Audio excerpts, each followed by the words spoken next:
ராஜராஜனுக்கு கள்ள தொடர்பா? கலச பூஜையில் சந்திரகலா போட்ட அசிங்கமான ஸ்கெட்ச்.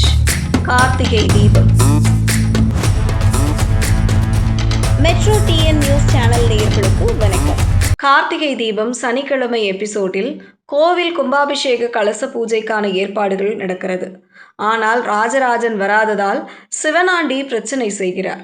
மேலும் ராஜராஜன் வரவில்லை என்றால் இந்த முறை நான் தான் கலச பூஜை செய்வேன் என்று சொல்ல ஊர் மக்கள் அனைவரும் எதிர்ப்பு தெரிவிக்கின்றனர். ஆனால் கார்த்திக் மாமா வரவில்லை என்றால் தானே இவர் பூஜை செய்வார். மாமா கண்டிப்பா வருவார், நான் அழைத்து வருகிறேன் என்று சொல்கிறார்.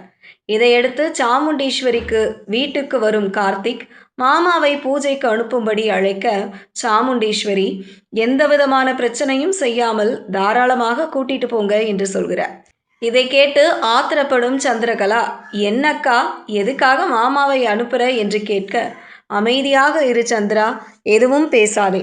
நான் ஒரு விஷயம் செய்தா அதுக்கு பின்னாடி பல காரணம் இருக்கும் என்று சொல்கிறார். இதையடுத்து ராஜராஜன், ரேவதி, ரோஹிணி, மயில் வாகனம் என அனைவரும் பூஜையில் கலந்து கொள்வதற்காக கோவிலுக்கு செல்கின்றனர். பூஜைக்கு ராஜராஜன் வந்ததை பார்த்து ஆத்திரப்படும் சிவனாண்டி சந்திராவுக்கு ஃபோன் செய்து, என்ன சந்திரா, ராஜராஜன் வரமாட்டாருன்னு சொன்ன, இப்போ வந்திருக்கிறார். இந்த முறை பூஜையில் நான் கலந்து கொள்ள போறேன் என ஆசையாய் இருந்தேன். ஆனால் எப்படி வந்தார் என்று கேட்க சந்திரகலா கோபத்துடன், ஆமாங்க, அக்கா மாமாவை அனுப்புவா என்று நான் எதிர்பார்க்கவே இல்லை. நீங்க தான் பூஜையில் கலந்துக்க வேண்டும், அதை நான் பார்க்க வேண்டும் என ஆசைப்பட்டேன். ஆனால் இப்படி ஆகிவிட்டது என்று புலம்புகிறாள். மேலும் கவலைப்படாதீங்க, நீங்க தான் கலச பூஜை பண்ண போறீங்க. அந்த ராஜராஜன் பூஜை பண்ண செய்ய முடியாதபடி ஒரு திட்டத்தை போடுகிறேன் என சொல்லிவிட்டு போனை வைக்கிறாள்.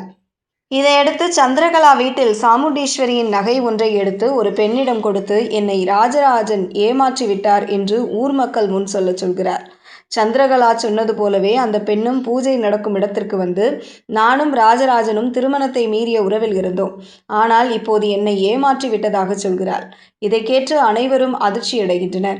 ஆனால் கார்த்திக், நீங்க யாரு, தேவையில்லாமல் இப்படி அவர் மீது பழி போடக்கூடாது என்று சொல்ல, அந்த பெண், நான் தேவையில்லாமல் பழி போடவில்லை, நான் ஆதாரத்தை காட்டுகிறேன் என்று பையில் இருந்த நகையை எடுத்து, இது சாமுண்டீஸ்வரியோட நகை, நான் செலவுக்கு பணம் கேட்டபோது இப்போதைக்கு பணம் இல்லை என்று சொல்லி இந்த நகையை கொடுத்தார் என்று சொல்ல ஊர் மக்கள் அனைவரும் அதிர்ச்சி அடைகின்றனர்.